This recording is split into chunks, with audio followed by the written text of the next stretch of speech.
परमेश्वर विश्व का निर्माता और जीवन दाता है। क्या वह बोलता है? क्या वह हमारी चिंता करता है? क्या हम उसको जान सकते हैं? जी हाँ, परमेश्वर को हमारी चिंता है और उसका वचन सबको बताता है कि हम उसे कैसे जाने। 3500 साल पहले उसने इस वचन को लिखने की आज्ञा दी। अगले 1500 वर्षों में उसकी वाणी को 40 विभिन्न लोगों ने लिखा। आरंभिक लेख व्यवस्था या भविष्य वक्ता कहलाए। यह तथा शेष वचन पत्रियों पर लिखे हैं जो धर्म शास्त्र कहलाए। आज इन्हीं लेखों को जोड़कर बाइबल बनी है। यह धर्म शास्त्र हमें परमेश्वर के बारे में बताता है और ये भी कि वह कितना प्रेमी है। यह कहानी परमेश्वर की है।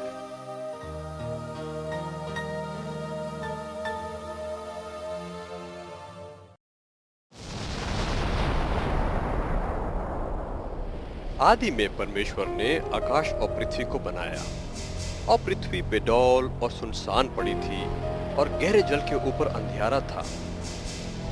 परमेश्वर का आत्मा जल पर मंडलाता था।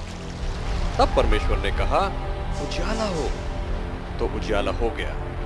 परमेश्वर ने उजाले को देखा कि अच्छा है और परमेश्वर ने उजाले को अंधेरे से अलग किया और उसने उजाले को दिन और अंधेरे को रात कहा और पहला दिन हो गया।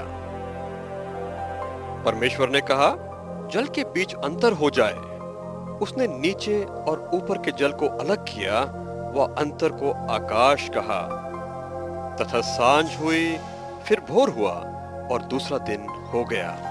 परमेश्वर ने कहा, आकाश के नीचे का जल एक ओर हो जाए और भूमि दिखे। और परमेश्वर ने सूखी भूमि को पृथ्वी कहा। तब जो जल इकट्ठा हुआ उसको उसने समुद्र कहा और परमेश्वर ने देखा कि अच्छा है। परमेश्वर ने कहा, घास, बीज वाले पेड़ और फलदायी वृक्ष पृथ्वी पर उगे, और वैसा ही हो गया। और परमेश्वर ने देखा कि अच्छा है। तथा सांझ हुई, फिर भोर हुआ और तीसरा दिन हो गया। फिर परमेश्वर ने कहा, आकाश के अंदर में ज्योतियां हों, वह चिन्हों, समयों, दिनों और वर्षों के कारण हो। तब परमेश्वर ने 2 ज्योतियां बनाई, सूर्य को दिन और चंद्रमा को रात्रि के लिए, और तारों को भी बनाया और उन्हें आकाश में रखा कि वे पृथ्वी पर प्रकाश दें। और परमेश्वर ने देखा कि अच्छा है। सांझ हुई, फिर भोर हुआ और चौथा दिन हो गया। फिर परमेश्वर ने कहा, जल जीवित प्राणियों से भर जाए, वह पक्षी पृथ्वी के ऊपर आकाश में उड़े। इसलिए परमेश्वर ने जल जंतुओं की और सब जीवित प्राणियों की भी सृष्टि की। परमेश्वर ने देखा कि अच्छा है। और परमेश्वर ने कहा, फूलो, फलो और भर जाओ।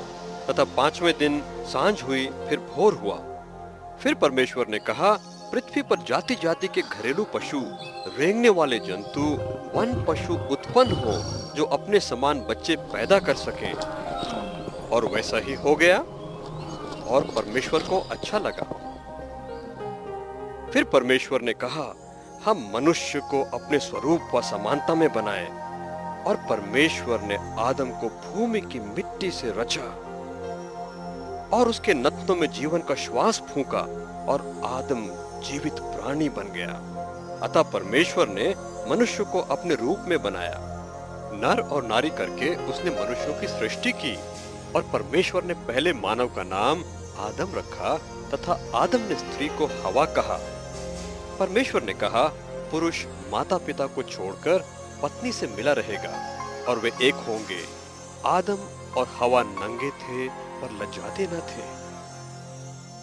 तब परमेश्वर ने जो कुछ बनाया था सबको देखा कि बहुत ही अच्छा है। तथा 6वें दिन की सांझ हुई, फिर भोर हुआ। आकाश और पृथ्वी की सृष्टि समाप्त हुई।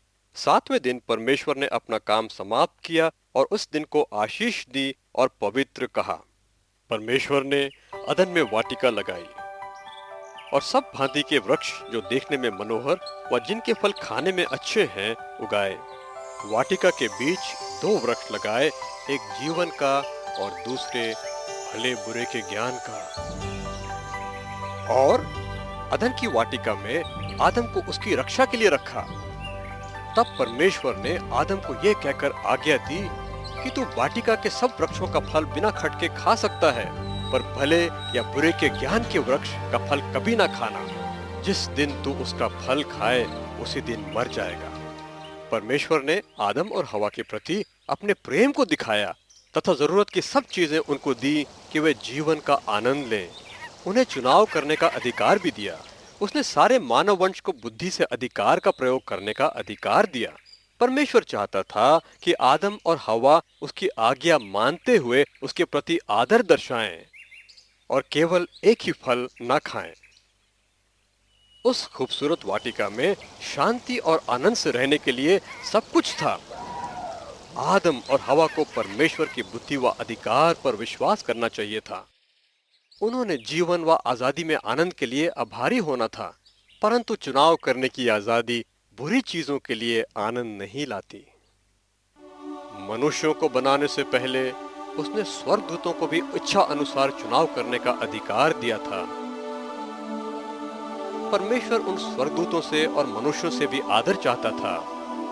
अधिकतर स्वर्गदूतों ने परमेश्वर को चुना और ये परमेश्वर की आराधना और आज्ञा पालन करते हुए विभिन्न तरह के लोगों की सहायता कर रहे हैं, परंतु अन्य स्वर्गदूतों ने एक बुरा चुनाव किया। उन्होंने सबसे सुंदर दूत लूसीफर को चुनते हुए परमेश्वर के प्रेम को ठुकरा दिया और उसे चुना। लूसीफर के अहंकार व अखड़ता ने परमेश्वर के सिंहासन के सामने रहने के पद को खो दिया। उसे विद्रोह के कारण गिराया गया क्योंकि उसने परमेश्वर को ललकारा, मैं अपना सिंहासन परमेश्वर के तारों से ऊपर बनाऊंगा और मैं भी परमेश्वर के समान हो जाऊंगा।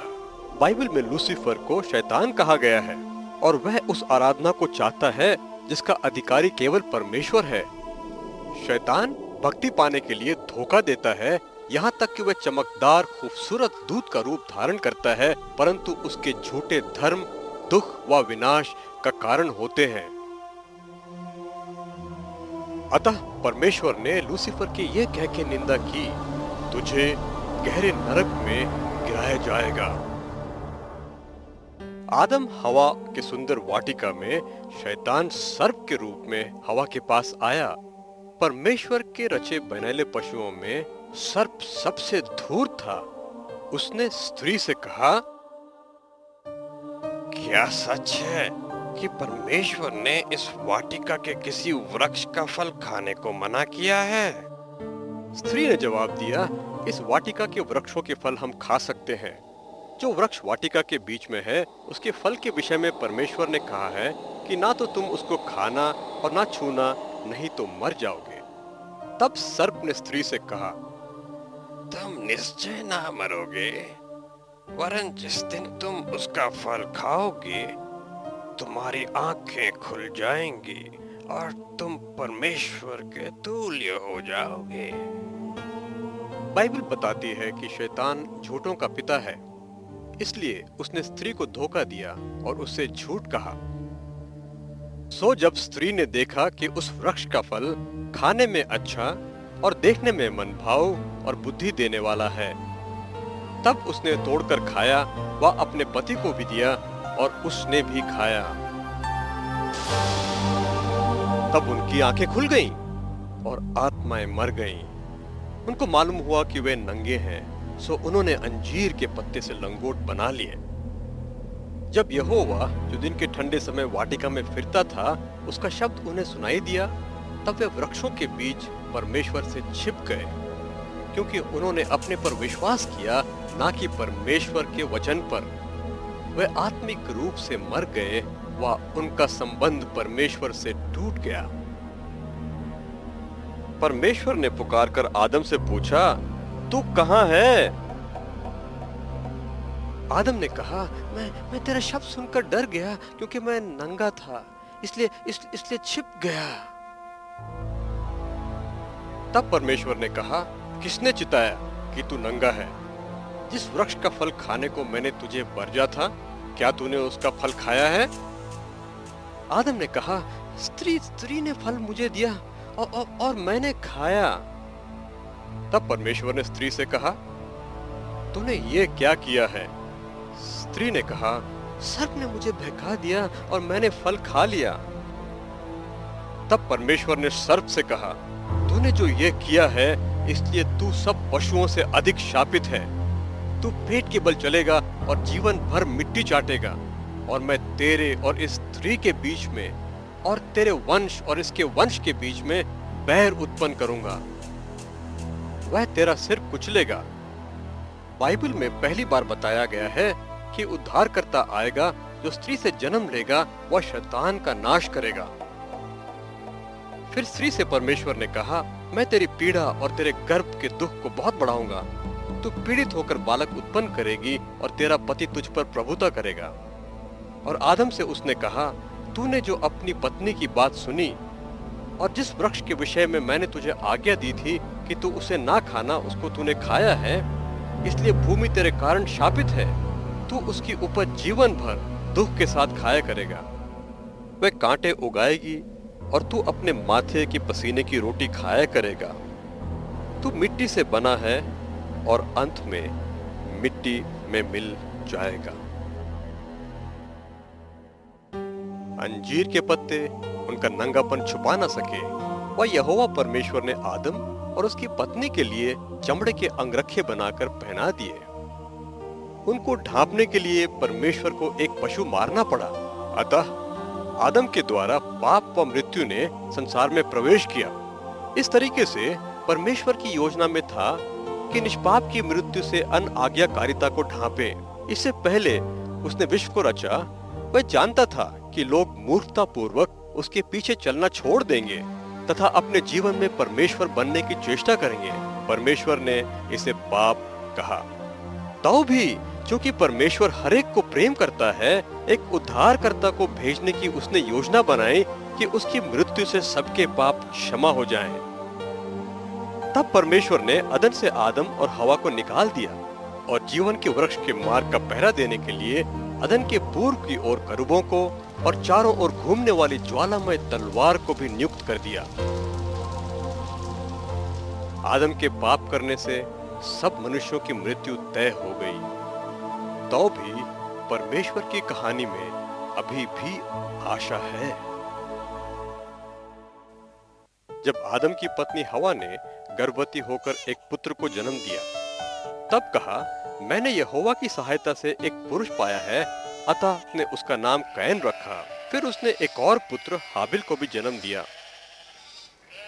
वह भेड़ बकरियों का चरवाहा बन गया। कैन किसान बना।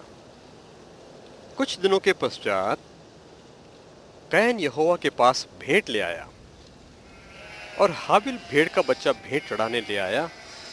तब यहोवा ने हाबिल की भेंट को ग्रहण किया, परंतु कैन और उसकी भेंट को ग्रहण नहीं किया। कैन को बहुत गुस्सा आया। तब यहोवा ने कहा, कैन, तू क्यों क्रोधित हुआ? परमेश्वर ने कैन से कहा कि भेंट के लिए एक पशु की बलि जरूरी है।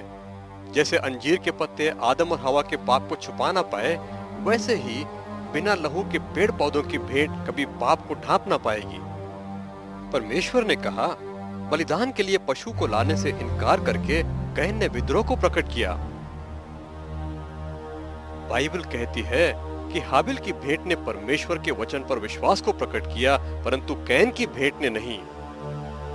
वचन में लिखा है कि बिना लहू बहाए पापों की क्षमा नहीं। परंतु कैन ने परमेश्वर का कहा नहीं माना और पशु बलि नहीं लाया, बल्कि इसका आरोप हाबिल पर लगाया। और जब वे खेत में थे, कैन ने हाबिल को मार डाला। तब यहोवा ने कैन से पूछा, तेरा भाई हाबिल कहाँ है? उसने कहा, मालूम नहीं, क्या मैं अपने भाई का रखवाला हूं?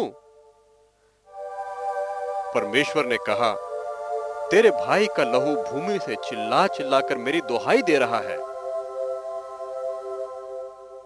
इसलिए अब लहू पीने वाली भूमि की ओर से तू शापित है।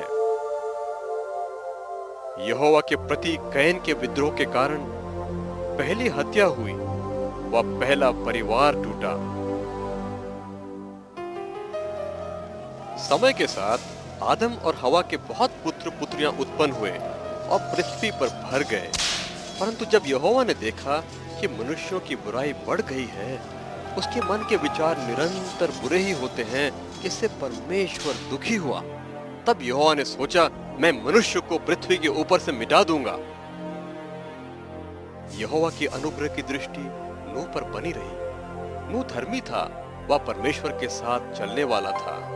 तब परमेश्वर ने नूह से कहा, सब प्राणियों के अंत करने का प्रश्न मेरे सामने आ गया है।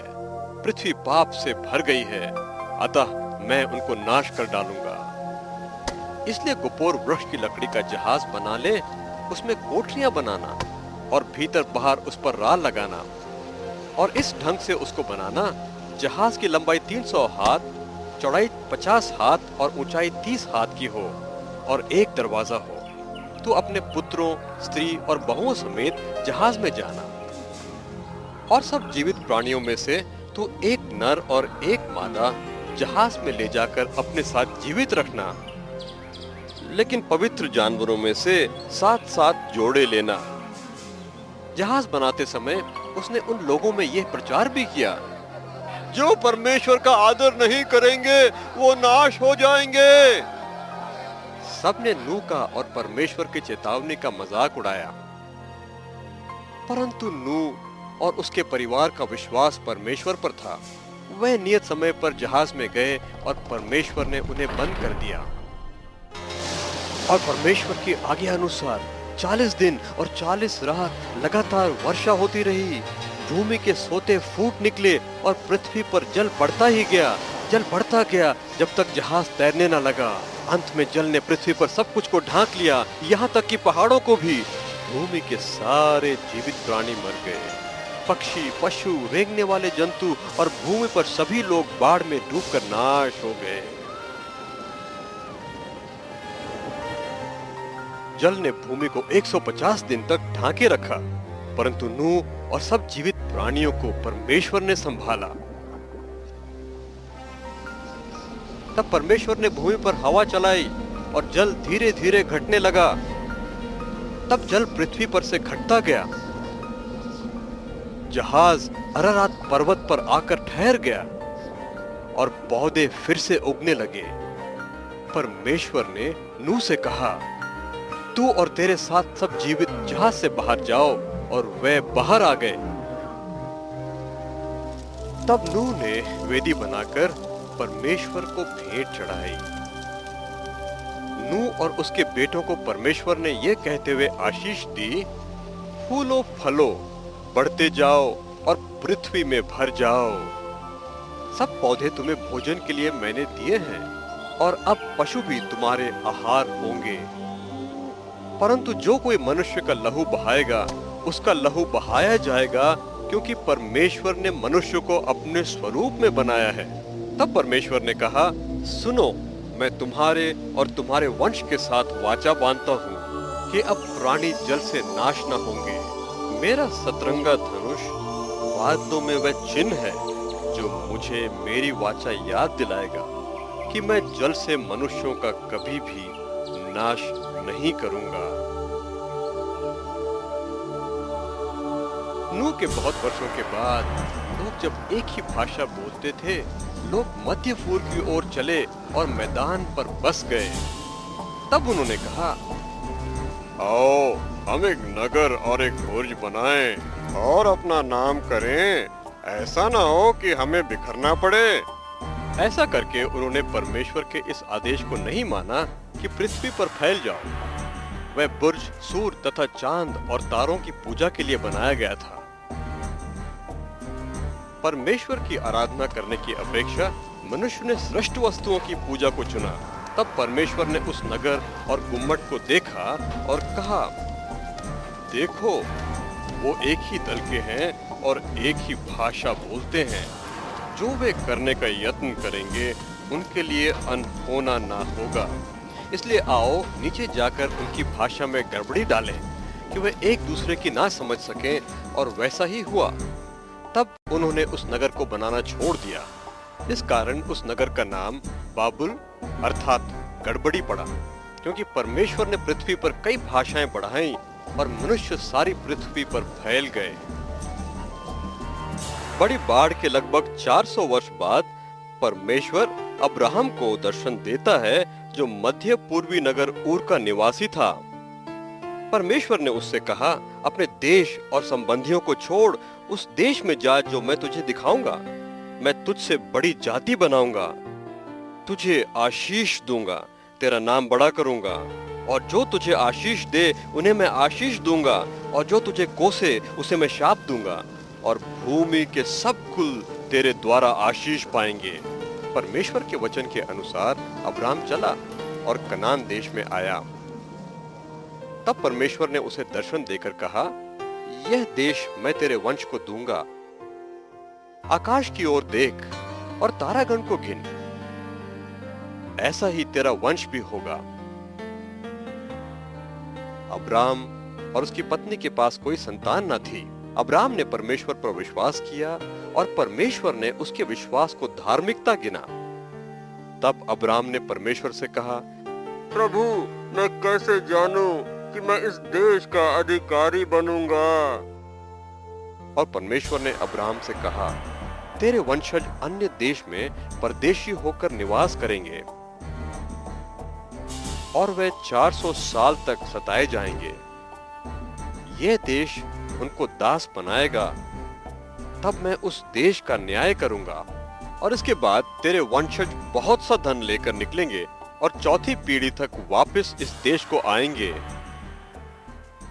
परंतु अब्राम की पत्नी सराय को संतान न थी। सराय ने अब्राम से कहा कि मेरी दासी हाजरा से संतान उत्पन्न कर और मैं उसे अपनी संतान जानूंगी। अब्राम ने सराय की बात मान ली। वह परमेश्वर से प्रेम करने पर भी भूल गया कि परमेश्वर सराय को संतान देगा। हाजरा अब्राम का पुत्र जनी, जिसका नाम इश्माइल था। 13 वर्षों के बाद अब्राम 99 वर्ष का था। परमेश्वर ने उससे कहा, मैं परम ईश्वर हूं। मैं तुझे एक नया नाम इब्राहिम देता हूं, अर्थात बहुतों का पिता। और सराय अब सारा कहलाएगी, अर्थात राजकुमारी। मैं सारा को आशीष दूंगा और उससे तुझे एक पुत्र दूंगा और वह मूल माता हो जाएगी। तब अब्राहम ने परमेश्वर से विनती की, इश्माइल तेरी दृष्टि में बना रहे।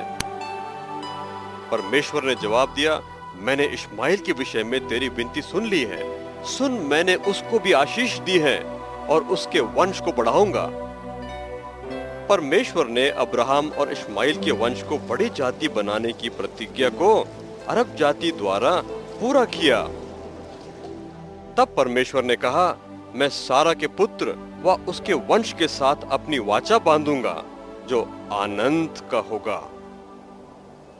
तब सारा ने अब्राहम से एक पुत्र इशाक को जन्म दिया। जब इशाक बड़ा हुआ, परमेश्वर ने अब्राहम से कहा,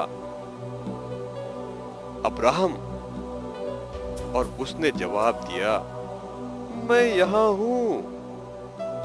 और परमेश्वर ने कहा, अपने इकलौते प्रेमी पुत्र इशाक को ले ले और मोरिया देश में होम बलि करके चढ़ा उस पर्वत पर जिसे मैं तुझे दिखाऊंगा। तब अब्राहम सवेरे उठा और जैसे परमेश्वर ने कहा था, अपने पुत्र को साथ लिया और तीसरे दिन दूर से उस स्थान को देखा। सो अब्राहम ने होम बलि की लकड़ियां इशाक पर लाद दी। तब उसने हाथ में आग ली, छुरी ली और दोनों पहाड़ पर चढ़ने लगे। इशाक ने इब्राहिम से कहा, हे पिता, आग और लकड़ियां तो हैं, पर होम बलि के लिए भेड़ कहां? अब्राहम ने कहा, हे पुत्र, भेड़ का उपाय परमेश्वर स्वयं करेगा। वह दोनों संग चलते हुए परमेश्वर के बताए स्थान पर पहुंचे। वहां अब्राहम ने वेदी बनाकर लकड़ी रखी और इशाक को बांधकर वेदी पर रखा। और अब्राहम ने हाथ बढ़ाकर छुरी को ले लिया कि अपने पुत्र को बलि करे। तब परमेश्वर के दूत ने स्वर्ग में से उसे पुकार कर कहा, इब्राहिम, अब्राहम। और उसने कहा, मैं यहाँ हूँ। और परमेश्वर ने कहा, इशाक पर हाथ मत बढ़ा, मैं जान गया हूँ कि तू मेरा है, क्योंकि तूने अपने पुत्र को भी ना रख छोड़ा। तब अब्राहम ने आंखें उठाई और देखा, पीछे एक मेढ़ा झाड़ी से बचा हुआ है। सो अब्राहम ने मेढ़े को लिया और अपने पुत्र की जगह होम बलि करके चढ़ाया। बाइबल बताती है कि अब्राहम जानता था कि परमेश्वर इशाक को अपनी वाचानुसार जीवित कर सकता था। अब्राहम का विश्वास देखकर परमेश्वर ने कहा, मैं तुझे आशीष दूंगा और तेरे वंश को आकाश के तारागण के समान बढ़ाऊंगा और तेरी संतान द्वारा पृथ्वी की सब जातियां आशीष पाएंगी, क्योंकि तूने मेरा कहा माना है। तब अब्राहम प्रसन्न हुआ कि मसीह उसके वंश से निकलेगा। अब्राहम की परीक्षा ये भी बताती है कि परमेश्वर जो हमारा स्वर्गीय पिता है, अपने इकलौते पुत्र को संपूर्ण संसार के लिए बलि चढ़ाएगा। बाद में इशाक का विवाह हुआ और जुड़वा पुत्र हुए, याकूब और ईसाऊ। फिर परमेश्वर ने याकूब को इस्राएल कहा और चुना कि अब्राहम के वंश को बढ़ाए। याकूब के 12 बेटे हुए, उनमें से यूसुफ को उसके भाइयों द्वारा बेच दिया गया, पर ईश्वरीय रक्षा के द्वारा यूसुफ मिस्र के महान राजा फिरौन का महामंत्री बना दिया गया। परमेश्वर के जन यूसुफ ने अपने भाइयों को क्षमा किया और सारे रिश्तेदारों को मिस्र देश में बुला लिया ताकि वे अकाल से बच जाएं। इस तरह अब्राहम, इशाक और याकूब के घराने के 70 व्यक्ति जो इस्राएल की संतान कहलाए, वे मिस्र में आए। जैसा परमेश्वर ने अब्राहम को पहले से बताया था, वे गुलाम बनने वाले थे। और अब अब्राहम की संतान बहुत बढ़ने लगी और मिस्र देश उनसे भर गया। मिस्र का नया राजा यूसुफ को नहीं जानता था, चिंतित हो उठा। उसने मिस्रियों से कहा, इस्राएली हमसे सामर्थ्य में अधिक बढ़ गए हैं, कहीं ऐसा ना हो कि जब वे बहुत बढ़ जाएं, हमारे बैरियों के संग मिलकर हमसे लड़ें। अतः मिस्री इब्रानियों को दास बनाने लगे, इस्राएलियों का जीवन कठिन बना दिया, परंतु सताव के बाद भी वह गिनती में और अधिक बढ़ते जाते थे। तब फिरौन राजा ने इब्री दासियों को आज्ञा दी, इस्राएली स्त्रियों के बेटे को मार डालना और बेटियों को जीवित छोड़ना। एक इब्रानी माँ ने अपने बेटे को 3 माह पश्चात जब ना छिपा सकी, तो उसने बच्चे को सरकंडे की टोकरी में रखकर नील नदी के किनारे छोड़ दिया। जब फिरौन की बेटी नहाने आई, उसने सरकंडे की टोकरी के अंदर झांका। जब उसने उस रोते बच्चे को देखा तो उस पर तरस आया और कहा, ये इब्री बच्चा है। उसने उस बालक को अपना बेटा बनाकर उसका नाम मूसा रखा, जिसका अर्थ पानी में से निकाला हुआ। अतः मूसा मिस्री राज्य का अधिकारी हो गया। जब मूसा जवान हुआ, वह अपने इब्री रिश्तेदारों के बीच गया और उसने देखा कि एक मिस्री एक इस्राएली को मार रहा है। मूसा क्रोध में मिस्री की हत्या करके रेत में छिपा देता है। फिरौन ने मिस्री की हत्या की बात सुनकर मूसा को घात करना चाहा। मूसा मिद्यान देश भाग गया। 40 साल के बाद फिरौन मर गया। इस्राएली आहें भरने लगे और उनकी पुकार यहोवा तक पहुंची।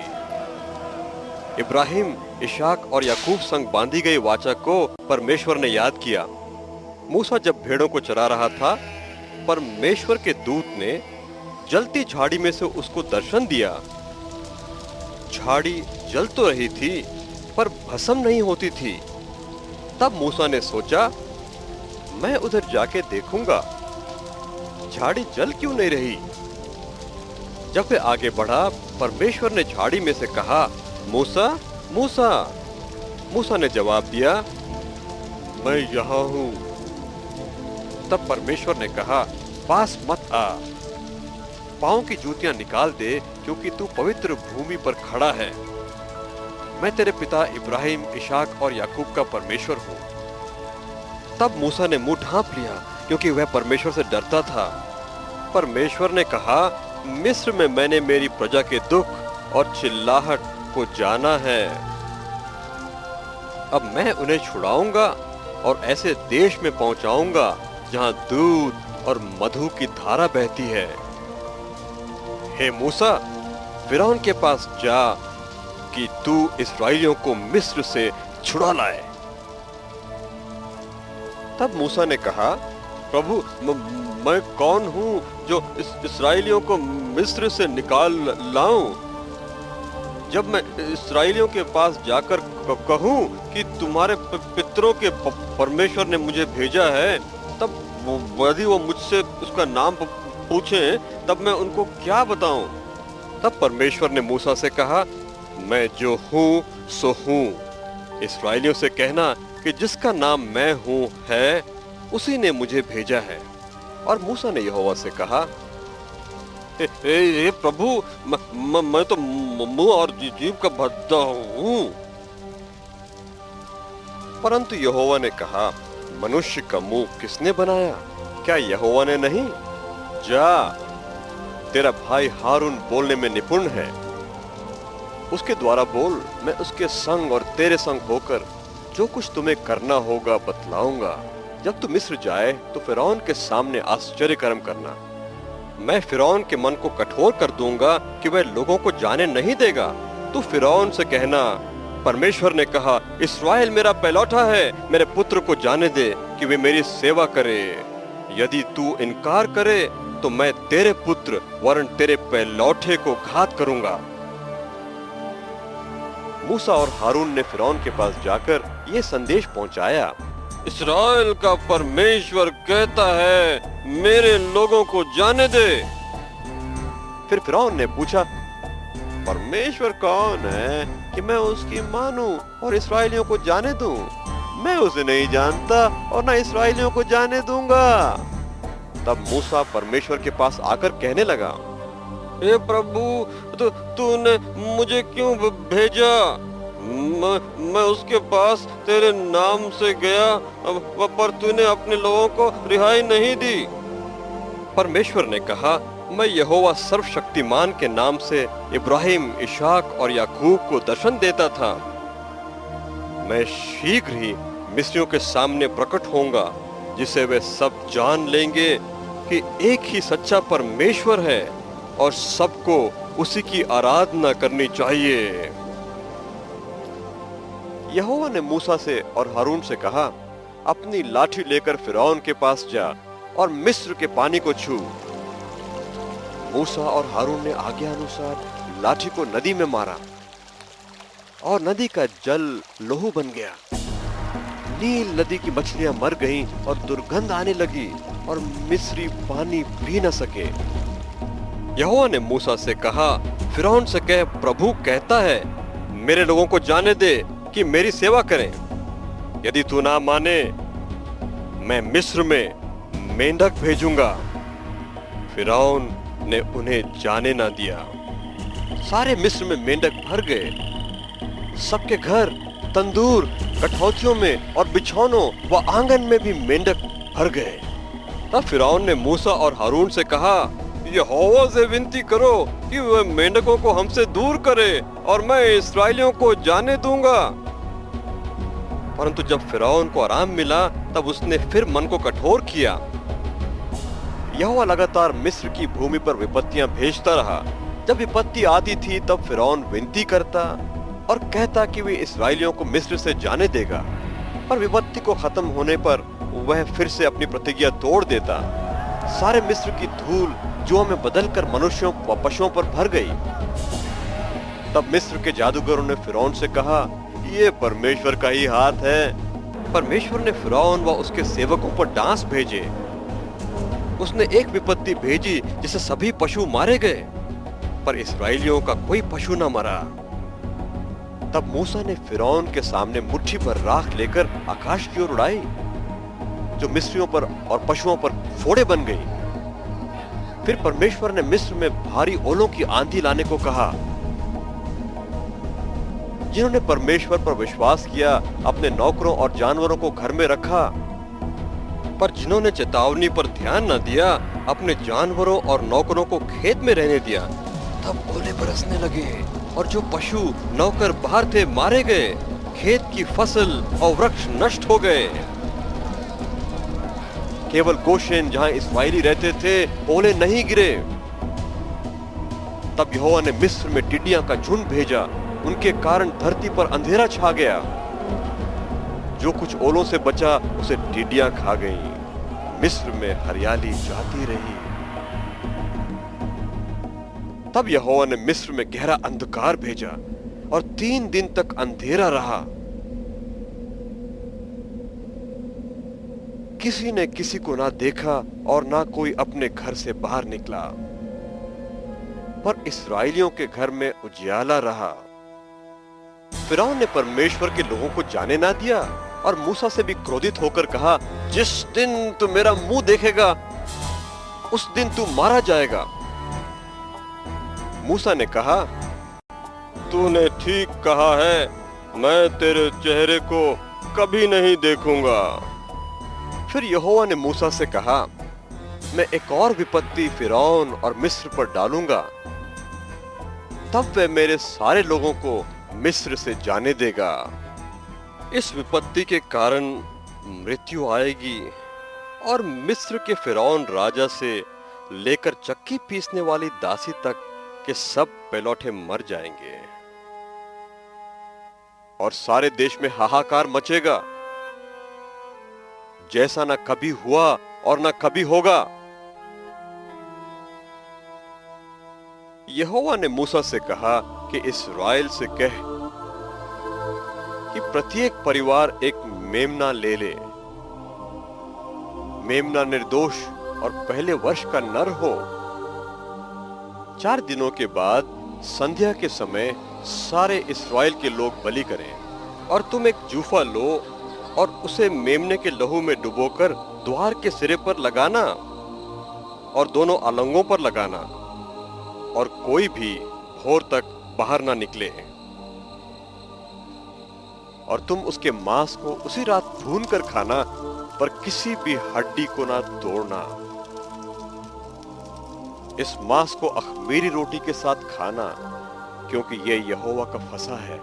उस रात मैं मिस्र के बीच से जाऊंगा और क्या मनुष्य क्या पशु सबके पैलौठों को मारूंगा। मिस्र के देवताओं को भी दंड दूंगा। मैं तो यहोवा हूं। तुम्हारे दरवाजे पर का लहू बचाव चिन्ह होगा। जब मैं दरवाजे पर लहू देखूंगा तो मैं नाश करने वाले को यह अनुमति ना दूंगा कि वह तुम्हारे पास से गुजर जाएगा। अब से हर वर्ष तुम स्मरण के लिए अख़मीरी रोटी का पर्व मनाना, जो परमेश्वर की फसह है। और इस्राएलियों ने यहोवा की आज्ञा के अनुसार किया, जो मूसा और हारून के द्वारा दी थी।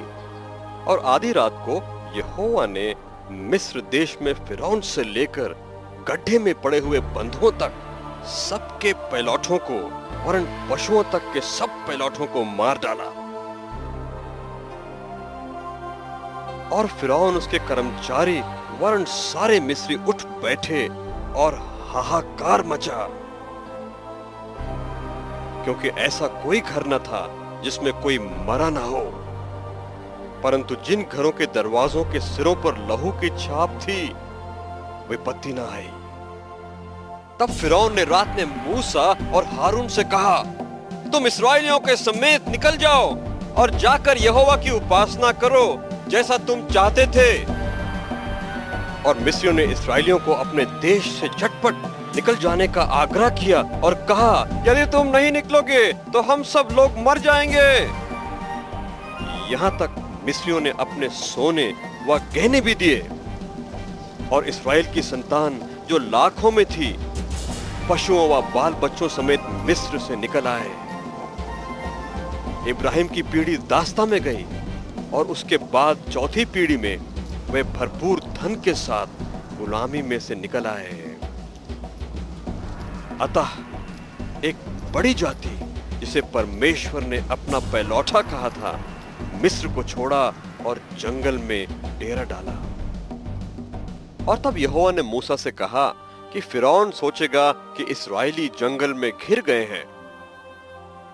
मैं फिरौन का मन कठोर करूंगा, वह पीछा करेगा, उसकी सेना के द्वारा मेरी महिमा होगी और मिस्री जान लेंगे कि मैं यहोवा हूं। अब फिरौन का मन इस्राएल के विरुद्ध हो गया और वह कहने लगे कि इस्राएलियों को अपनी सेविकाई से क्यों छुटकारा देकर जाने दिया।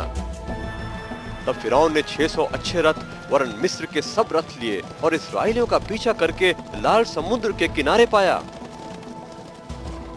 जब इस्राएलियों ने देखा कि मिस्री हमारा पीछा कर रहे हैं, वे बहुत डर गए। तब मूसा ने लोगों से कहा, डरो मत, आज यहोवा के द्वारा उद्धार का काम देखो। जिन मिस्रियों को आज तुम देख रहे हो, फिर कभी ना देखोगे। यहोवा तुम्हारे लिए लड़ेगा। तब यहोवा ने मूसा से कहा, अपनी लाठी समुद्र की ओर बढ़ा और वह 2 भाग हो जाएगा। तब इस्राएली सूखी भूमि से चले जाएंगे। और मूसा ने अपना हाथ समुद्र के ऊपर बढ़ाया और तेज पुरवैया चली और समुद्र के 2 भाग करके सूखी भूमि हो गई और जल उनके दाहिने और बाएं ओर दीवार बना रहा। तब फिरौन के सब घोड़े, रथ और सवार उनका पीछा किए हुए सूखी भूमि में चले, परंतु यहोवा ने मिस्री सेना में भ्रम डाल दिया और यहोवा ने रथों के पहियों को निकाल डाला। तब मिस्रियों ने आपस में कहा, आओ हम भाग जाएं, क्योंकि यहोवा युद्ध कर रहा है। तब यहोवा ने मूसा से कहा, अपना हाथ समुद्र के ऊपर बढ़ा। और जब मूसा ने अपना हाथ बढ़ाया, समुद्र अपने स्थान पर आ गया। मिस्रियों ने पानी से बचने का प्रयास किया। जितने रथ इस्राएलियों के पीछे समुद्र में आए थे, सब वरन फिरौन की सारी सेना डूब गई। परंतु इस्राएल की संतान सूखी भूमि पर होकर चले गए। यहोवा का महान आश्चर्य कर्म देखकर इस्राएलियों ने यहोवा का भय माना और यहोवा तथा उसके दास मूसा की प्रतीति की। मिस्र से निकलने के बाद इस्राएली मूसा से शिकायत करने लगे, तू हमें मारने के लिए जंगल में लाया है, यहाँ ना तो पानी और ना भोजन है। तरस खाकर परमेश्वर ने कहा, देखो मैं आकाश से भोजन वस्तु बरसाऊंगा, तुम रोज सवेरे जाकर प्रतिदिन का भोजन इकट्ठा करना। उन्होंने इसे मन्ना कहा और उनके लिए पानी का भी प्रबंध किया। शीघ्र ही इन्होंने सिनै के जंगल में पहाड़ के चारों ओर डेरे डाले। अचानक बादल गरजने और बिजली चमकने लगी और काली घटा में से तुरही का भारी शब्द निकला और सारे लोग कांप उठे। तब यहोवा आग से होकर सिनै पर्वत पर उतरा और पर्वत कांप उठा। यहोवा ने मूसा को पर्वत पर बुलाकर उससे ये वचन कहे, मैं तेरा परमेश्वर हूँ जो तुझे दासत्व से निकाल कर लाया हूँ। और जैसे यहोवा बोलता था, वह 10 आज्ञाओं को पत्थर की पट्टियों पर भी लिखता गया। तू मुझे छोड़ दूसरों को ईश्वर करके ना मानना, तू अपने लिए मूर्ति खोद कर ना बनाना, ना उसकी सेवा करना। तू परमेश्वर का नाम व्यर्थ ना लेना। तू विश्राम दिन को पवित्र मानने के लिए स्मरण रखना। तू पिता और माता का आदर करना। तू खून ना करना। तू व्यभिचार ना करना। तू चोरी ना करना। तू अपने पड़ोसी के विरुद्ध झूठी साक्ष्य ना देना। तू अपने पड़ोसी के घर का लालच ना करना, ना उसकी स्त्री, ना किसी वस्तु का। परमेश्वर ने अपने पवित्र नियम 10 आज्ञा दिए और मूसा को बताया कि यदि लोग इन नियमों को तोड़ें तो उन्हें क्या करना होगा। यहोवा ने कहा, एक वेदी बनाकर मुझे अर्पण करो, अपने बलिदान उस पर चढ़ाओ और मैं तुम्हें आशीष दूंगा। उस बलिदान का लहू पापों का प्रायश्चित होगा और मैं तुम्हारे पाप क्षमा करूंगा। अंत में 40 साल के बाद इस्राएली, जो यहूदी भी कहलाते थे, कनान में पहुंचे। अफसोस, कनानियों ने परमेश्वर को अस्वीकार किया और इस्राएल का विरोध किया। परंतु परमेश्वर ने इब्राहिम, इशाक और याकूब के वायदे के कारण उन्हें सुरक्षा दी। यहोवा ने याजकों को नियुक्त किया कि वे आराधना में अगुवाई करें। महायाजक वर्ष में एक बार पवित्र पर्दे के पीछे परमेश्वर की उपस्थिति में जाता तथा संपूर्ण जाति को परमेश्वर के सम्मुख प्रस्तुत करता था। कई वर्षों के बाद इस्राएलियों ने दाऊद को राजा बनाया। वह परमेश्वर के मन के अनुसार राजा था और परमेश्वर ने दाऊद व अन्य नबियों के द्वारा बातें की। जब इस्राएलियों ने पाप किया, परमेश्वर ने नबियों द्वारा यह चेतावनी दी कि यदि वे पाप करें तो वह उन्हें पराये देश के अधीन कर देगा। चेतावनी के बावजूद इस्राएली अनाज्ञाकारी रहे, उसके नियमों की अवहेलना करके नबियों की हत्या करते रहे। 800 वर्षों के विद्रोह के बाद इस्राएलियों से उनका देश छीन लिया गया और वे अशूर व बाबुल की बंधुआई में गए। इस बंधुआई में भी यहोवा उनसे बातें करता रहा। वह उन्हें नबियों के द्वारा पश्चाताप और पापियों के उद्धार के लिए मसीह के आने का संदेश देता रहा। मीका नबी ने उद्धारकर्ता के जन्म शहर व उसके अनंत गुणों को बताया। बैतलहम से एक पुरुष निकलेगा जो इस्राएल पर प्रभुता करेगा। उसका आना अनादिकाल से होता आया है। यहोवा ने यह भी प्रकट किया कि उद्धारक दाऊद राजा के वंश का होगा। मलाकी नबी के द्वारा यहोवा ने बतलाया कि एक विशेष दूत प्रभु के आने की भविष्यवाणी करेगा और लोगों को तैयार करेगा कि वे उसे ग्रहण करें। जकरिया ने कहा कि यरूशलेम की बेटी, देख तेरा राजा आता है, वह धर्मी और उद्धार पाया हुआ है, वह दीन है और गधी के बच्चे पर आता है। दाऊद राजा ने कहा, उद्धारकर्ता जानता था उसके साथ भोजन करने वाला मित्र धोखा देगा। और जकरिया नबी ने यह बताया कि ख्रीश के पकड़वाने की कीमत चांदी के 30 सिक्के होंगे। यशायाह नबी के द्वारा परमेश्वर ने बताया कि उद्धारकर्ता कोड़े खाने और मुंह पर थूके जाने जैसे दुख उठाएगा। दाऊद ने कहा, उद्धारकर्ता की मृत्यु बेधन से होगी, हाथों और पैरों की एक भी हड्डी न टूटेगी।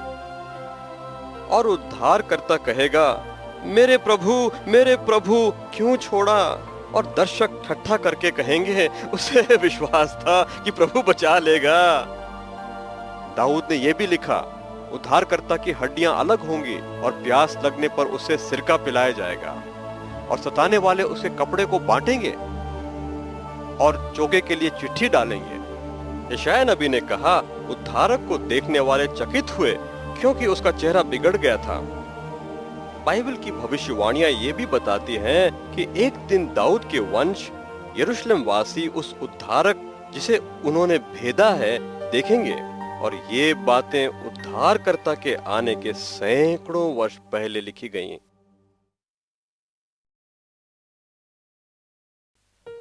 70 वर्षों की गुलामी के बाद परमेश्वर ने अपने लोगों को वापस लौटा लाया, परंतु थोड़े ही वापस आए। बाकी लोग और कई यहूदी दूसरे देशों में रह गए। 500 साल बाद इस्राएल रोमी राज्य के अधीन था। दाऊद कुल के यूसुफ व मरियम ने विवाह का निर्णय किया, परंतु उनके साथ रहने से पहले मरियम पवित्र आत्मा की ओर से गर्भवती हुई। तब प्रभु के एक दूत ने यूसुफ को स्वप्न में कहा, यूसुफ, मरियम को घर में लाने से ना डर, क्योंकि उसके गर्भ में परमेश्वर का पुत्र है। और जब वह पुत्र जनेगी तो उसका नाम यीशु अर्थात उद्धारकर्ता रखना। वह अपने लोगों को पापों से छुड़ाएगा। ये सब यशायाह नबी की भविष्यवाणी के अनुसार हुआ। यहोवा तुम्हें एक चिन्ह देगा, देखो कुंवारी पुत्र जनेगी जिसका नाम इम्मानुएल अर्थात परमेश्वर हमारे साथ होगा। यूसुफ और मरियम को नाम लिखवाने व कर चुकाने के लिए बैतलहम जाना पड़ा। वहां रहते हुए मरियम अपना पहलौठा जनी, जिसे यीशु कहा। अतः शास्त्र के अनुसार दाऊद राजा के वंश से यीशु का जन्म बैतलहम में हुआ। उसी देश में गडरिये थे जो रात को अपना झुंड की पहरा देते थे। और प्रभु का दूत उनके पास आया और तेज उनके चारों ओर चमका, तो वे बहुत डर गए। तब स्वर्गदूत ने उनसे कहा, मत डरो, मैं तुम्हें बड़े आनंद का सुसमाचार सुनाता हूँ जो सबके लिए है। आज तुम्हारे लिए उद्धारकर्ता जन्मा है जो मसीह प्रभु है। और बालक बड़ा हुआ और आत्मा में बलवान होता गया और परमेश्वर का अनुग्रह उस पर था। यीशु बुद्धि में मनुष्य और परमेश्वर के संग पूर्ण हुआ। अब जब यीशु करीब 30 साल का हुआ, यूहन्ना जंगल में प्रचार करता और बपतिस्मा देता हुआ कहने लगा, मन फिराओ और परमेश्वर के लिए तैयार हो। जैसे नबियों के अनुसार यूहन्ना यीशु के आने का संदेश देगा। तब यीशु यूहन्ना से बपतिस्मा लेने आया। जब यूहन्ना ने यीशु को देखा तो कहने लगा, देखो परमेश्वर का मेमना जो जगत के पापों को उठा ले जाता है। यीशु बपतिस्मा लेकर पानी से ऊपर आया और परमेश्वर के आत्मा को कबूतर की नाई उतरते और उसके ऊपर आते देखा। फिर आकाशवाणी हुई, ये मेरा प्रिय पुत्र है जिसे मैं प्रसन्न हूं। तब यीशु ने 40 दिन जंगल में बिताए और शैतान ने उसकी परीक्षा लेनी चाहिए, किंतु यीशु पाप में नहीं पड़े। अंत में शैतान यीशु को एक ऊंचे पहाड़ पर ले गया और अपना सांसारिक विभव दिखाया और उसने कहा, यदि तू गिरकर प्रणाम करे तो मैं सब कुछ तुझे दे दूंगा। यीशु ने उत्तर दिया, शैतान दूर हो, क्योंकि लिखा है कि तू अपने परमेश्वर को प्रणाम कर और उसी की सेवा कर। परमेश्वर का पुत्र यीशु इस संसार में मानव रूप में रहा और हमारी तरह उसकी परीक्षा हुई, तो भी वह ना गिरा। आदम परीक्षा में पड़ा, यीशु विजयी हुआ। अतः निश्चय ही यीशु मानव जाति का उद्धारक मेमना है। यीशु ने स्वयं को प्रतिज्ञात उद्धारक प्रकट किया। उसने कई आश्चर्य कर्म किए। विवाह के घर में पानी को दाखरस बनाया। उसने 38 साल के रोगी को चंगा किया। एक कोढ़ी यीशु के सामने गिरकर कहने लगा, प्रभु यदि तू चाहे तो मुझे चंगा कर सकता है। यीशु ने उसे छुआ और कहा, शुद्ध हो जा, और उसी समय वह चंगा हो गया। यीशु ने जन्म के अंधे को भी चंगा किया। 12 साल की बीमार स्त्री ने यीशु के वस्त्र को छुआ तथा यीशु ने पलटकर कहा, बेटी तेरे विश्वास ने तुझे चंगा किया है। भिन्न भिन्न बीमारी वाले लोग उसके पास आए और उसने उन्हें चंगा किया। यीशु ने 12 पुरुषों को चेले बनाया। उसने उन्हें अशुद्ध आत्माओं पर अधिकार दिया तथा उन्हें स्वर्ग राज्य के प्रचार करने व बीमारियों को चंगा करने की शक्ति दी।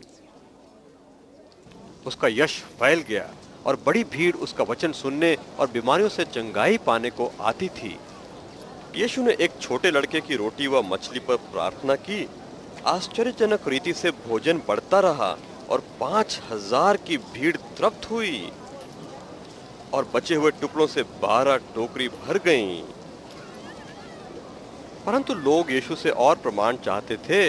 उन्होंने कहा, हमारे पूर्वजों ने जंगल में मन्ना खाया। पवित्र शास्त्र में लिखा है, यहोवा ने उन्हें स्वर्ग से रोटी दी। यीशु ने कहा, परमेश्वर की रोटी वह है जो जगत को जीवन देती है। लोगों ने कहा, प्रभु वह रोटी हमेशा दिया कर। यीशु ने कहा, मैं जीवन की रोटी हूं। मेरे पास कोई भी भूखा ना रहेगा। जो विश्वासी है कभी प्यासा ना होगा। यीशु ने बताया कि उसे बहुत दुख उठाना पड़ेगा और अगुवे और याजक उसका इनकार करेंगे। वह मारा जाएगा पर तीसरे दिन जी उठेगा। धार्मिक और राजनीति अगुवों ने यीशु की शिक्षा ठुकरा दी, परंतु एक फरीसी निकोदेमस सच्चाई जानने के लिए एक रात यीशु के पास आया। यीशु ने उसे बताया, नए जन्म के बिना कोई परमेश्वर का राज्य देख नहीं सकता। निकोदेमस ने पूछा, मनुष्य जब बूढ़ा हो जाए तो क्या वह फिर से जन्म ले सकता है? क्या वह अपनी माता के गर्भ में दूसरी बार प्रवेश करके जन्म ले सकता है? यीशु ने बताया, जो शरीर से जन्मा है वह शरीर है, और जो आत्मा से जन्मा है वह आत्मा है। मैंने तुझसे कहा, तुम्हें नए सिरे से जन्म लेना होगा। निकोदेमस ने उससे कहा, ये बातें कैसे हो सकती हैं? यीशु ने उसे डांटा कि औरों को धर्म सिखाने वाला स्वयं आत्मिक सच्चाई नहीं जानता।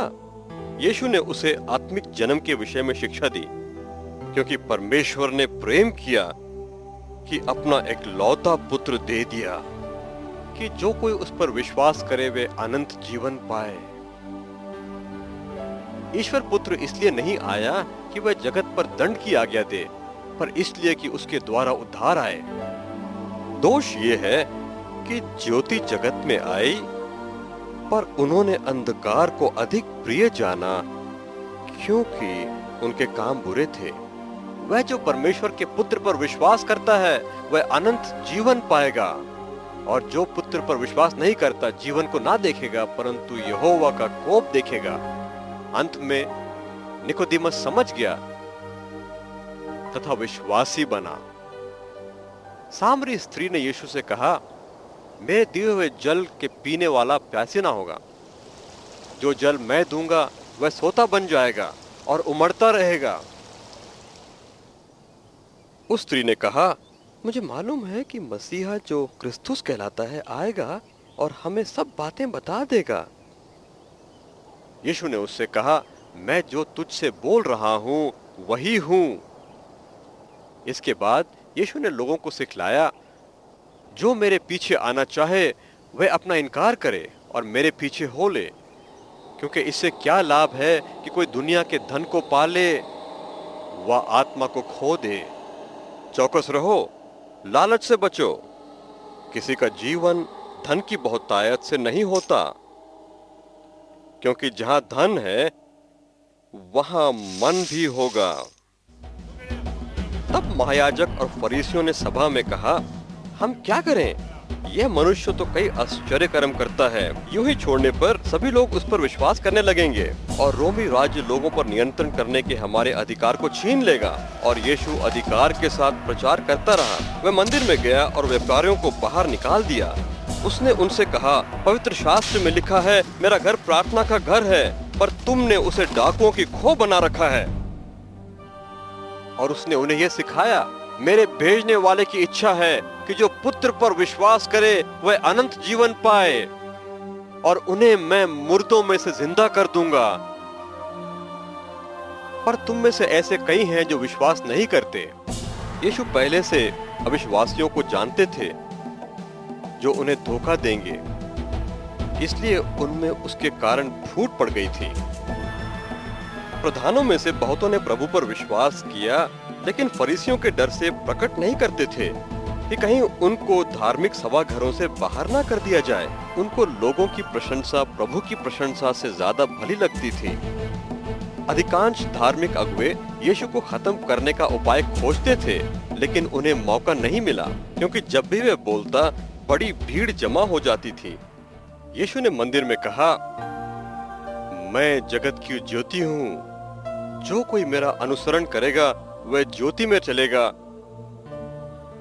और उसने विश्वास करने वालों से कहा, यदि तुम मेरी आज्ञा मानो तो मेरे चेले होगे। तुम सत्य को जानोगे और सत्य तुम्हें स्वतंत्र करेगा, और पुत्र के द्वारा तुम निश्चय स्वतंत्र होगे।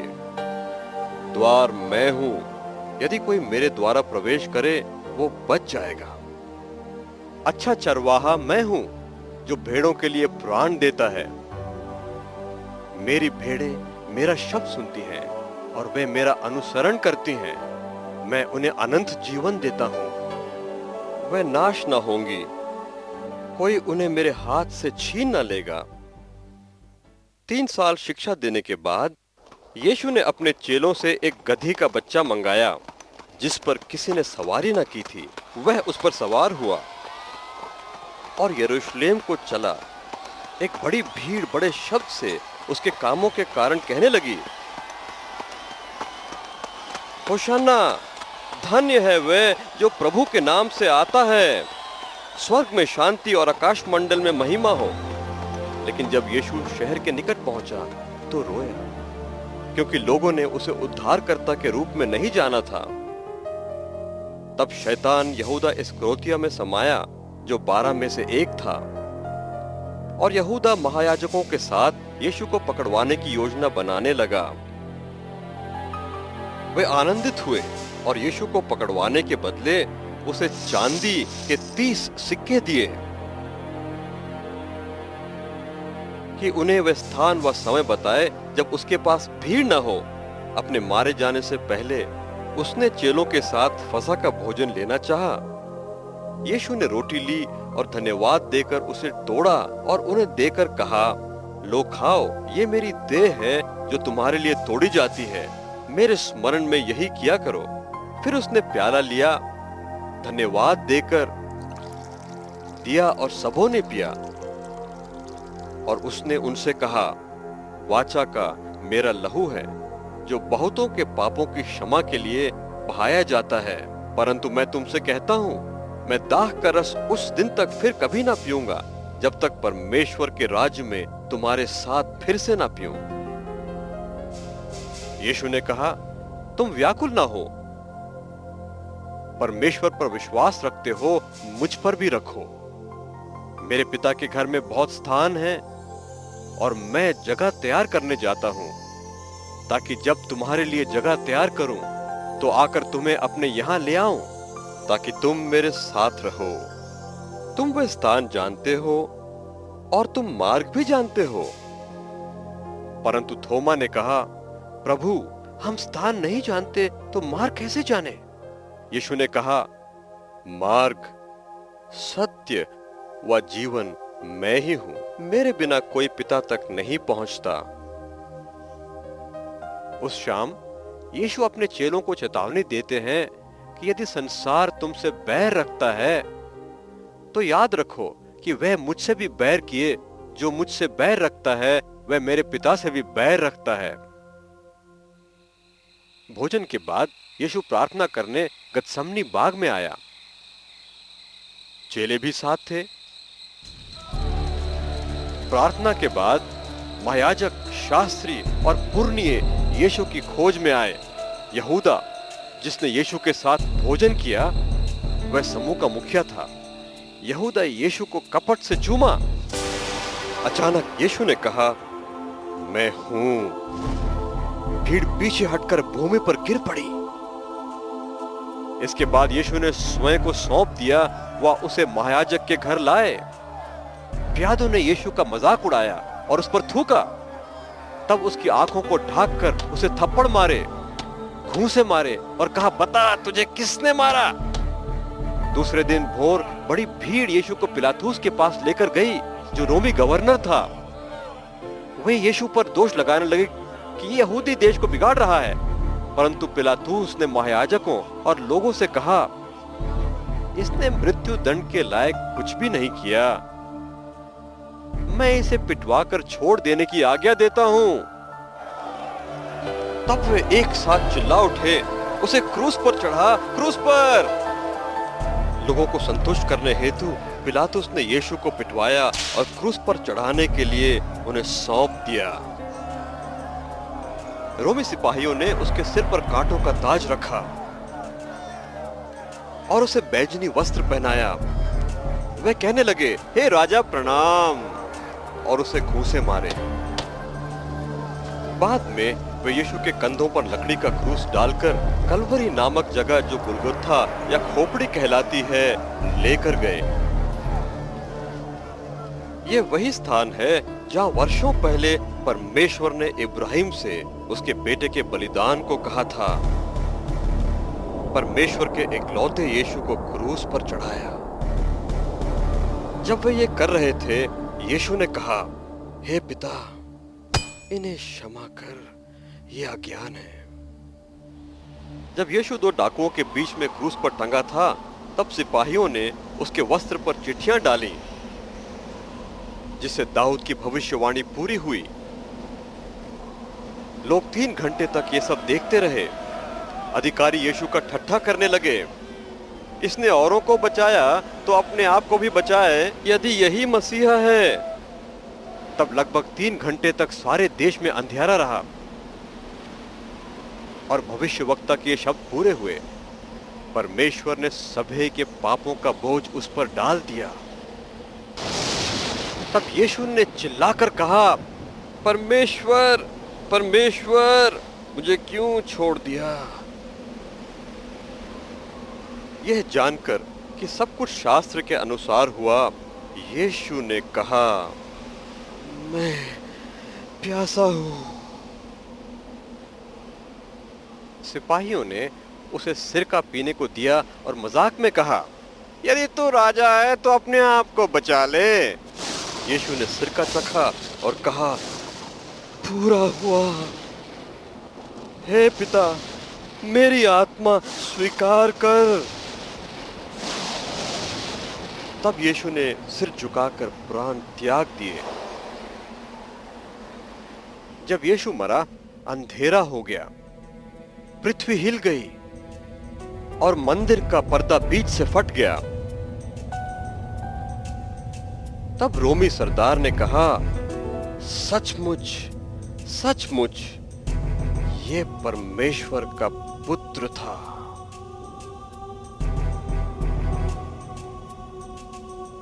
उसके बाद रोमी सिपाहियों ने उन दोनों डाकुओं की टांगें तोड़ी जो यीशु के साथ क्रूस पर टंगे थे।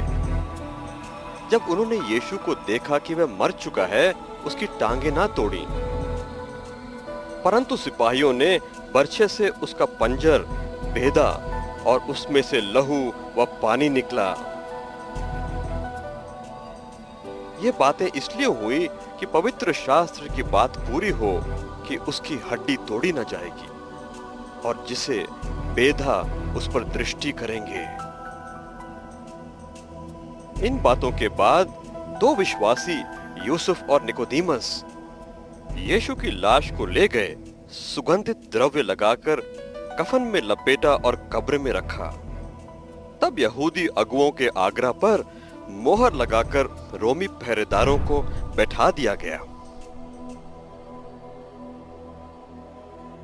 अब 3 दिन बाद भूई डोल हुआ और ईश्वर दूत ने कब्र से भारी पत्थर हटा दिया। रोमी सिपाही डर से भाग गए। जब यीशु के चेले वहां आए, पत्थर हटा देखकर चकित हुए। अचानक उनके सामने 2 सफेद वस्त्रधारी खड़े होकर कहने लगे, तुम जीवितों को मरे हुए में क्यों ढूंढते हो? वो यहाँ नहीं है, वह जी उठा है। स्मरण करो कि उसने तुमसे कहा था कि उसे पापी मनुष्यों के हाथ पकड़वाया जाएगा और तीसरे दिन वह जी उठेगा। तब उन्हें याद आया। उसी दिन शाम यीशु चेलों के बीच आया और कहा, तुम्हें शांति मिले। चेले घबरा गए और समझे कि भूत है। यीशु ने कहा, मेरे हाथ और पांवों को देखो कि मैं वही हूं, मुझे छूकर देखो। आत्मा के हड्डी मांस नहीं होता, सब कुछ वैसे ही हुआ जैसा मैंने कहा था। इसलिए कि जितनी बातें व्यवस्था और भजनों में मेरे विषय में लिखी हैं और नबियों ने कही हैं, वो सब पूरी हों। तब उसने ये कहते हुए उनकी समझ खोल दी। पवित्र शास्त्र में लिखा है, मसीह मारा जाएगा और तीसरे दिन जी उठेगा। और मन फिराव और पापों की क्षमा का प्रचार सब जातियों में उसी के नाम से किया जाएगा। तुम इनके गवाह हो। यीशु लगातार जीवित रूप में कई लोगों पर प्रकट होता रहा, जो पुनरुत्थान का ठोस प्रमाण था। और चेलों को निर्देश देते हुए कहा, सारे जगत में सुसमाचार प्रचार करो। 40 दिनों के बाद यीशु ने चेलों से कहा, पवित्र आत्मा तुम पर आएगा, तब तुम सामर्थ पाओगे और यरूशलेम यहूदिया और समरिया में और पृथ्वी की छोर तक मेरे गवाह ठहरोगे। उनके देखते देखते यीशु स्वर्ग पर उठा लिया गया, और जब वे ताक रहे थे तो दो पुरुष कहने लगे, तुम स्वर्ग की ओर क्यों देख रहे हो? यीशु जो स्वर्ग पर उठा लिया गया है, उसी रीति से वह फिर वापस आएगा।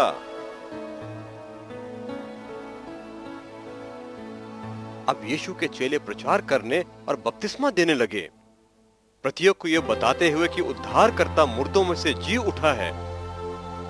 उन्होंने शास्त्र से दर्शाया कि आदम से पाप और मृत्यु आई, किंतु यीशु से क्षमा और मृतकों का पुनरुत्थान आया।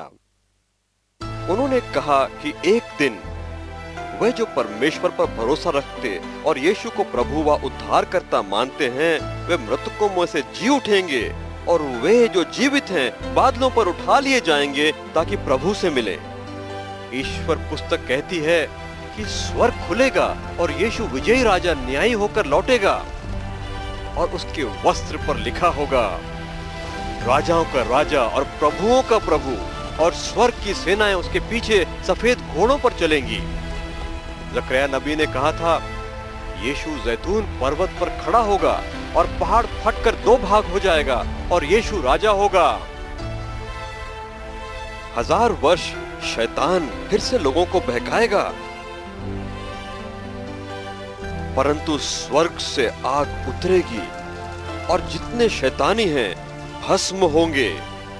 आखिर में शैतान जो धोखेबाज है आग के कुंड में डाला जाएगा और वहां हमेशा हमेशा तक तड़पेगा।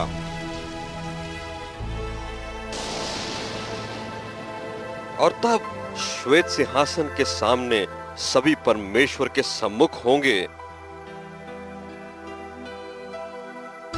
और जिसका नाम जीवन की पुस्तक में ना होगा उसे आग के अथाह कुंड में डाला जाएगा। परंतु नए आकाश और नई पृथ्वी में परमेश्वर अपने लोगों के साथ होगा। वह उनकी आंखों से आंसू पोंछ डालेगा, और इसके बाद ना मृत्यु, ना शोक, ना विलाप, ना पीड़ा होगी, क्योंकि पुरानी बातें बीत चुकी होंगी। फिर दीपक और सूर्य का प्रयोजन ना होगा, क्योंकि परमेश्वर की महिमा और मेमने का प्रकाश होगा, और वे हमेशा हमेशा तक राज्य करेंगे। और जीवन का पेड़ वहां होगा और मानव जाति पर से श्राप जाता रहेगा। यीशु ने कहा है, प्यासा मेरे पास आए और जीवन का जल मुफ्त में पिए। देखो, मैं शीघ्र आता हूं। धन्य है वो जो मेरे वचनों को मानते हैं। जो मेरे वचनों को सुनता है और विश्वास करता है, अनंत जीवन उसका है, और दोषी ना ठहराया जाएगा, किंतु जीवन में प्रवेश करेगा। यह परमेश्वर की कहानी आपके लिए है।